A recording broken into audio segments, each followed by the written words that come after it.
Welcome back, everybody, to the Forever Game Podcast. It has been a while since we have recorded one of these. Tyler is fresh off vacation. Fresh off vacation. I have a nice little tan. The head is looking tan. The head is definitely tan, although I held back and I used sunscreen, which I normally never do. You like 30 SPF? Yeah, 30. Yep. Mm-hmm. I'm like a banana boat. I don't even know if that's a thing. Like that coconut smelling. Like, yeah, that's normally what I rock. But since we were in Florida, I thought I better do it. But I came back and feeling like fresh and tan and good. But then I got this like 16-year-old zit right here. It's like sticking out. 16-year-old. I'm double that age. I'm double 18. So you're saying you didn't get hit?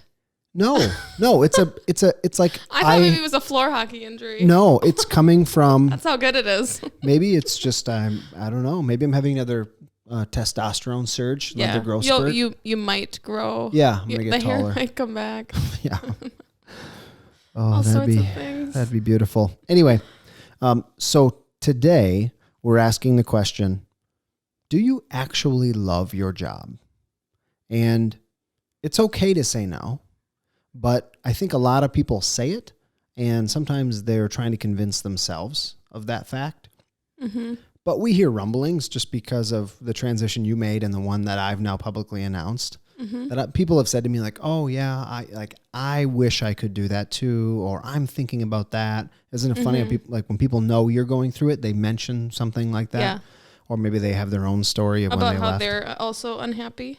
Yeah, but we're not here to say, "Are you happy in your job?" We're here to say, what does it take to actually love your job? Do you actually love it? Mm-hmm. And we didn't want to just go into this blind because, frankly, that's not our style. You know, we spend hours preparing for these episodes. Yeah. So we found an article online, and actually I found it while I was scrolling through my LinkedIn, and it said the 3 factors you need to love your job. And so what we're going to do is mention each of those, and they've got some stats that go with them. So we'll read that as well. And then we'll kind of talk about maybe in our transitions personally, how they related to how us. they relate to us and how we're hoping to get closer to loving if we don't already. Yeah. Right? Yep. Okay. So the number one thing, according to this survey, is balance. And I'll read a little bit about it here. Employees ranked balance as the factor that matters most in their careers. Nearly 40% of U.S. workers ranked work-life balance as the most essential component to giving their work meaning, outranking personal accomplishments, constant growth, and contributing to a greater good. So it was number one. Work-life balance. Balance to me is pretty subjective. Right. I'm not even sure what that means. Well, I'm assuming... Does that mean I have a set time amount I'm working per week, or? Well, I think here's where I go with the balance thing. Yeah, go ahead. As a millennial. Yep. I think your employer or employee culture values you as a person and the fact that work is not your life. Right. And so, if you have to leave and do something in the middle of the day with your kid. Yep. Got to go have donuts with dads. Yep. That's it. You remember that? I did that. Yeah, I know it's a thing. Muffins with moms, whatever it might be. You have to go to the chiropractor or something like that. Sure. I feel like the balance comes from being like flexible. That life happens. Yeah. Things come up, and that's where I'm taking this work-life balance scenario. Maybe that's sure. And I think true. A lot of it in the 90s was like work. There was this kind of punch in, punch out. Well, and it was like work harder, work more. And then what I find interesting is we've been now in 12 years of economic growth, like really good economic growth from 2008 till now, even though the coronavirus hit some stocks today in some markets today pretty hard. You probably have no idea what I'm talking about. I'm not following those. Yep. But we've had a lot of growth. And so what I think happens is jobs are pretty easy to find once you've already had one, or maybe you have a education, or you have some like experience. So people, I think they have some luxury to go and find jobs that better suit their lives. Does that make sense? Yeah. You can leave and go and get other jobs that are maybe, people are really... You're not scared that you won't be able to find work. Yeah. And people are out there hunting for new employees to the point where they're stealing and they're offering better packages and things like that. So I think that's why I think this balance thing has come up more. I mean, it's good and healthy, right? Mm-hmm. But at the same time, when it comes to your balance, listener, Jamie's dad, when it comes to your balance, do you spend enough time paying attention to yourself to know what your happy balance actually is? Oh. Because if you don't, and you just want more off time, more away time. Not realistic. That means you don't love your job. That means you're trying to get away. Yeah. Yesterday I came in and worked for just like an hour and a half. It was just some time that I had. I talked to my wife about, but I like it. Like tonight, I know it's going to be a night that I'm going to work too, and I get tired, but I like it's kind of exciting. I put on a little movie in the background and I work for 2-3 hours, and I like the work. Mm-hmm. And so, my wife has said that I've never worked harder than the last like 3 or 4 years of my life. Yeah. Really the last like 18 months than I ever have, but I've never been unhappy. I've been stressed, but not unhappy. And I think that's a difference. Yeah. I'm the same way. I mean, my work schedule is way more different than it used to be. And I like it more. Like, I have no problem working on a Sunday morning or working like at night, a Wednesday night. Actually, I pretty much will put in a random hour almost every day. But what I'm saying is there's time that I spend doing other things when it should be, a work day, so to speak. And I'll put in the hours and I end up working more anyways. Yeah. Well, and one example was I went, my family and I recently went on vacation for a week, and we haven't done that. We've never taken the kids anywhere for that long. Mm-hmm. My wife and I haven't gone on a vacation since our honeymoon, like a decade ago, for real, other than like a weekend here or something like that. Makes me a little sad. Yeah. But I've never needed it. I don't need it. And as a teacher, you didn't need it. You had summer. Yeah. That's true. And you guys are both teachers. Yeah. And the kids have winter breaks, that Christmas break, spring break, those things. We never really went anywhere. We'd go a night or two, but we went for a week. And leading up to it, everyone was saying to me, like, don't do anything. You even said this to me. I don't want you to think about work at all. Yeah, which I would never. But I like to. Same. I like it, and it came up that we had this big project come up at the last minute that this good client of ours wanted. But they were very sensitive. Oh, we don't want you to work over your break. I was like, no, I like working. I like this. And so when the kids went to bed, my wife was in bed at like 8:15. I worked for a couple hours and like sat on the, overlooking the ocean and worked. Yeah. That to me is my healthy balance. This winter I talked about, or this winter break, this Christmas break where I didn't work, was like the world just shuts down for 2 weeks. And I was like anxious and unhappy because I wasn't working and no one wanted to work. You could have worked on other things, right? Could have worked on 1017 stuff. Yeah, I guess. Worked on the business. Stop. But anyway, so really I think taking the time to figure out what your balance is, and if you've only been in one job and you're only searching for more ways to get away from your job and calling it balance, I'm doing air quotes, calling it more balance when really you just need more escape, probably don't love it. Probably a red flag. Yeah. Some sort. Right. All right, number two. Number 2 is learning. Among the age groups, millennials valued learning and professional development most out of all other factors. This emphasis on growth may be because millennials are the happiest in their jobs, with 84% citing their current position as their, quote, dream job. That seems a little crazy to me. That seems like... Do dream jobs exist? I don't know. I think that they do. But... Yeah. That to me, I interpret that as 84% setting their current position as their dream job. That's the Instagram effect. That's the telling people, this is my dream job. And that's what we're here to do in this episode. Do you actually love it? You know what I mean? This one is learning. And so. Why are millennials the happiest though? You're saying that's not well, true according to this study. 84%. So that's what I'm saying is they like to say that, and people I think like to say that, and maybe it is. Maybe that's great. Maybe I'm one of the 16, or my previous job, I was one of the 16 and didn't even know it, and everyone else was happy. That's fine. Mm-hmm. But I do think a percentage of that 84 is saying that to convince themselves of it. Mm-hmm. And but do you think work culture has shifted to adapt to the millennials and the way that they prefer to, the culture to be and the work Definitely. I don't think you can look at current jobs today, even corporate jobs, even professional level careers in firms, and not say that it has changed. It has changed. And that's because, a couple of things. One, businesses are, or the millennials are getting to decision-making roles at this point. Mm-hmm. I'm the high end of the millennial spectrum. Mm-hmm. And so I'm 36.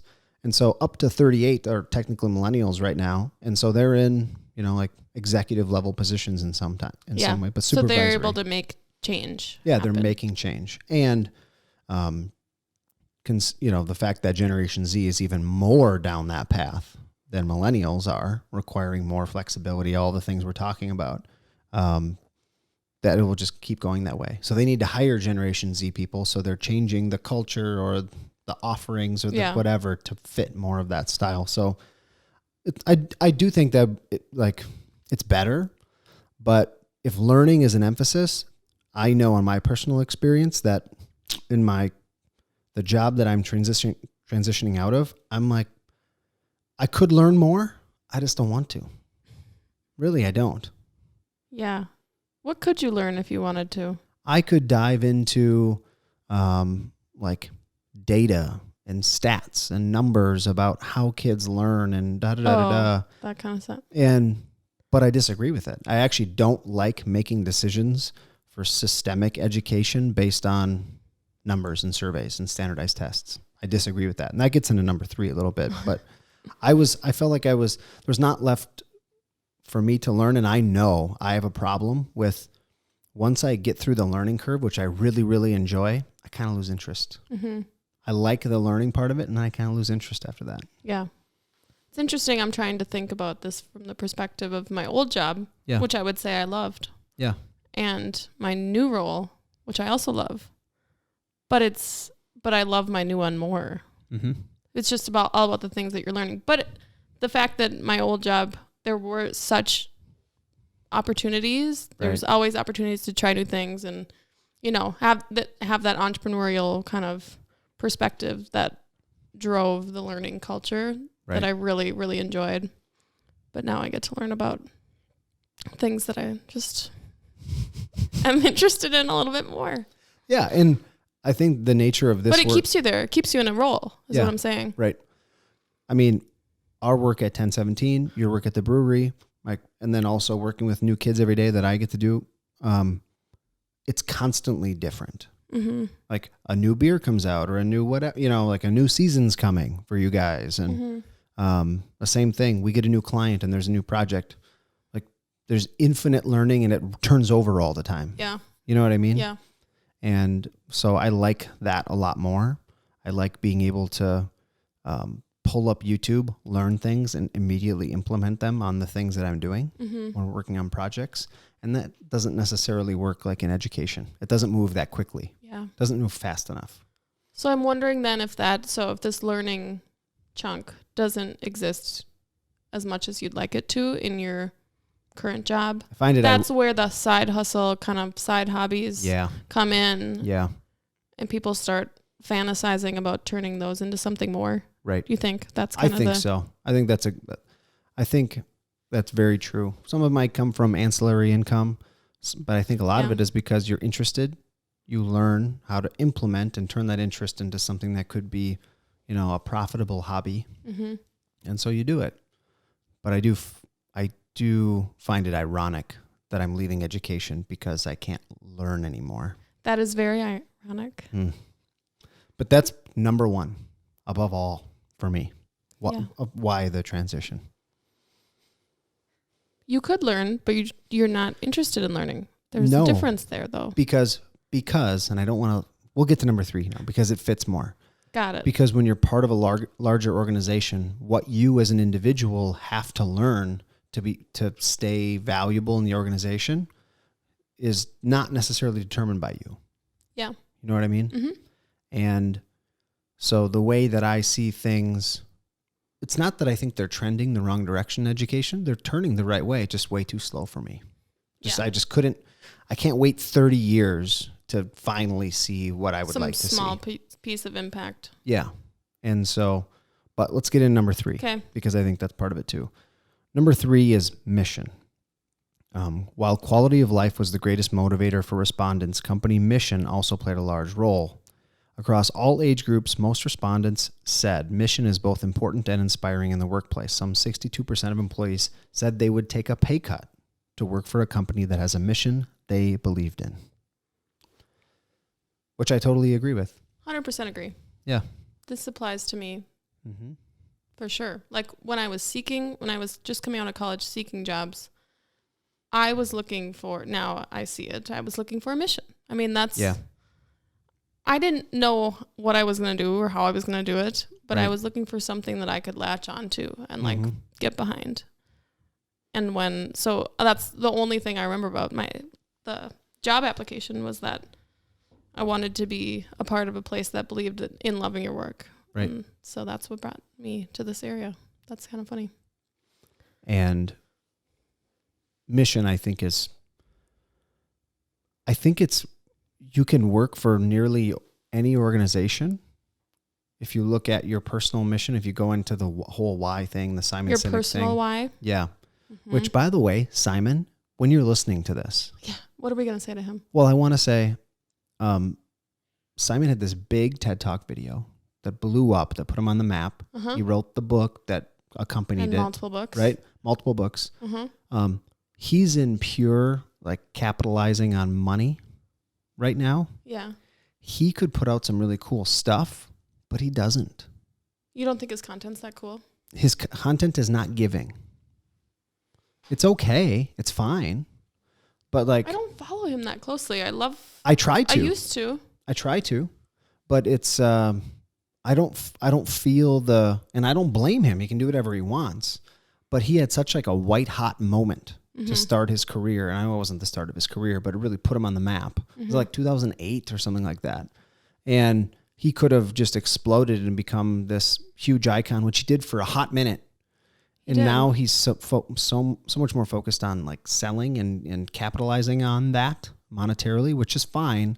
But I think he's punted some of that ability. Really? Like, what's Simon up to these days? Gary is significantly bigger than him. Uh-huh. But Simon had a head start. Oh, for sure he did. I don't know what he's posting, to be honest. I do follow him, but not. Yeah, but see, you don't see things that are interesting, do you? No, you're right. Only every now and then. Okay, that was way off track. Okay, tangent. But mission. Yeah, your personal why and matching that to the company's mission. The reality is, I think, that company missions are usually pretty broad. And so a whole collection of people on their individual missions could fit underneath that. But traditional companies do a horrible job of actually explaining what that why is and showing that they're not just coming up with some mission statement to check a box to fulfill an exercise. Mm-hmm. They came up with this mission statement, and now here are the 5 ways they're implementing it today or tomorrow. New things that they're putting in to change to fit that better. Because so many times, and school districts do this all the time, they adjust their mission statement and they spend 4 months working on one sentence. And then it's done and they move on. It doesn't affect the culture in any way. And it actually becomes a negative because the employees that are like, this is okay. They're skeptical. They're hopeful, but skeptical, right? That, they're doing this. Great. We're, all these high ranking cabinet members that are getting paid all this money are working on a sentence, and will it actually change anything? But they are actually hopeful it will. Yeah. And then it comes out and they say, we finished it. Yay, we're so proud of our mission statement. And here's this mission video we made that goes with it. We spent like $50,000 on it. Okay, that's done. Now back to your regular work. Mm-hmm. Harder to get inspired what am I trying to say? Like, I'm thinking about this from somebody that's working in a larger organization, like a corporate setting. Okay. So I feel like, just based on conversations I've had with my significant other, Yep. harder to get inspired when you work for a larger company and you can't really, you feel like you're just a tiny little speckle in the pan that doesn't. I get that. I do, but look. So how does that infiltrate down is what I'm thinking. Like, how do you infiltrate down to each, like, say you're in the finance department, you know, they have to have their own mission that then. Right. I think you could go through the whole mission, sub-mission, branches, blah, blah, blah, blah, which is fine.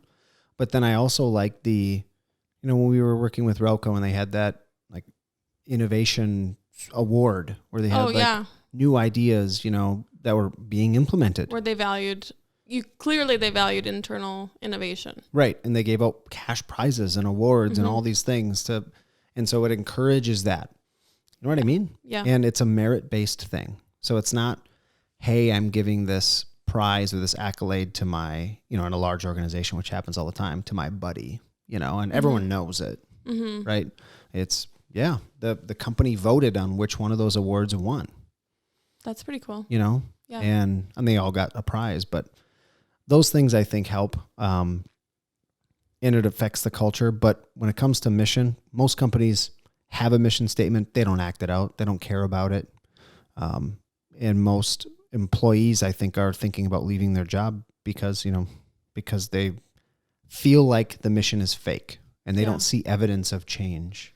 What would be interesting is to know, if you're, to our few listeners, do you know the mission of your organization that you're working for? Right. Odds And are, if you don't know it word for word, could you explain it? Right, in your own terms. Yeah. Which is just as valuable. Right, I agree. Yeah, let us know. Also, I'm guessing happiness directly correlates to whether or not they know that. Like, if they don't know it, odds are they're a little less happy with what they got. I agree. Current gig. Yep. Because I think that goes back to balance. And I have some friends this way too, they love their job, but it's because it's so easy that they get to leave it and go and do the things that they want and collect the paycheck. And sometimes I'm like, that looks nice, but I know I can't work that way. Yeah. I couldn't. That's where you're like just individual preferences and frame of like what life stage you're in sometimes impacts that too. Well, these friends are different than me in that they can have an organized list. It's supposed to set by their employer that they're supposed to get done all week. They can finish it, be hyper productive, like consistently in one day, in 2-3 days, and be done for the whole week. I can't do that. Not that I couldn't pound out a whole bunch of work. I've done that. Right. But then what? Then I'm just a piece of shit for 5 days. You know what I mean? Like I wouldn't work that way. Yeah, me neither. So we're asking the question, do you actually love your work? And according to the survey, it's balance, learning, and mission. So take a second.